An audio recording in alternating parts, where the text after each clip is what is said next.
Hey guys, today I just want to show you quickly how to do inventory, purchase inventory, selling inventory, and how to create your inventory item. We'll also do a write-off on inventory. So let's quickly get started. First thing we want to do is we want to create inventory items. So we'll go into inventory. You can create new item. All the items are here. You can create new item. You'll fill in the name, purchase price, selling price, and you give a description to the item. You can also bulk import inventory items. One of our videos on the channel shows how to bulk import inventory items. Okay, so now we actually need to purchase inventory items. So there's different ways you can purchase inventory items. You can either do it via purchase invoice, which is purchasing on credit. The inventory will immediately go into your inventory even though you haven't paid the supplier yet. And you'll be able to pay the supplier on a 30-day, 60-day, whatever your agreement is with the supplier. You can also do it on a cash purchase, and you can also do it on even an expense claim. There's different ways that you can purchase inventory. All you have to do is assign that transaction to inventory on hand. So what we will do now is I'm going to quickly do a purchase invoice. So we're going to purchase on credit. So we're going to do a purchase invoice, create a new purchase invoice. Call by due date, end of the week. We'll select the supplier. I'm going to say inventory demo. Right, and here we'll select our account, so inventory on hand. Select the item that we're buying from this customer, or from the supplier. We'll select the quantity that we're purchasing. And we can also select the tracking code if you're working on a project. And we'll click create. As you can see, we've purchased from the supplier. If we go to our inventory, we've got a due date of we need to pay this customer within 4 days. Okay, so what we can also now see is that we've purchased those panes of glass. They are now back into stock, and it shows the value of the stock we've got on hand, even though we haven't paid the supplier yet. So what we need to do is pay the supplier. We'll go to inventory, spend money, and we can pay the supplier out of our account. And we'll click create. Now we've paid this invoice in full. Our inventory has now been paid that we just bought. Right, now we need to sell this inventory.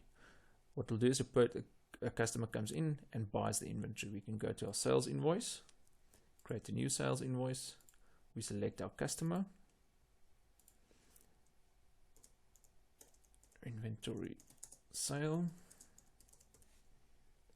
Here we select our account that we're selling from, and we select the item.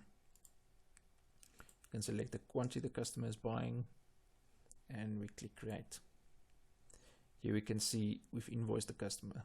This is still not paid, so what we'll do is we'll receive money from this customer into our bank account. Click next, inventory sale demo, and we'll click create, and the customer is now paid in full. What we can also do is we can create a manufacturing order from inventory. So what we'll do is we'll create, so say we want to do a fish tank. We've already got a fish tank here. I'm going to create a new fish tank. I'll call this tank. Our finished item is going to be one fish tank. We're going to use 5 glass panes to create that item, and we'll click create. They've got a fish tank in stock. If we go back to inventory items, you'll see we now got 22 in stock, and that is because we've created the fish tank. We've got 2 fish tanks in stock.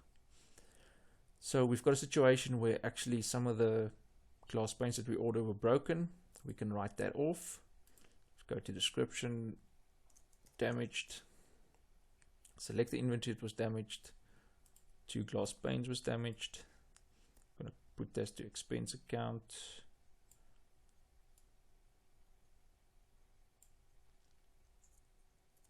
So I'm just going to assign it to repairs and maintenance now, but what you will do is you'll actually go to your settings, chart of accounts, and you'll actually create an account that you can write that off to. I'm just going to click create.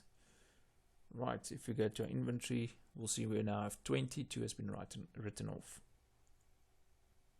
Right, so now we've got extra cost that we want to assign to inventory items. We've got a cost to this inventory items here, but we also paid a delivery cost to those inventory items. So we want to actually add that to the total cost of the item. So what we'll do is we'll go to journal entries. Okay, so what we'll do is we'll click new journal entry. Here we're just going to say delivery cost. And we'll click our suspense account, which will be delivery. We're going to credit 200. Here we'll select inventory on hand. We'll select our inventory, which is our glass panes. We'll set that to 0. Otherwise it deducts or adds inventory. And we'll click create. That's it. Thanks guys, thanks for watching. Please leave your comments below and please subscribe to our channel.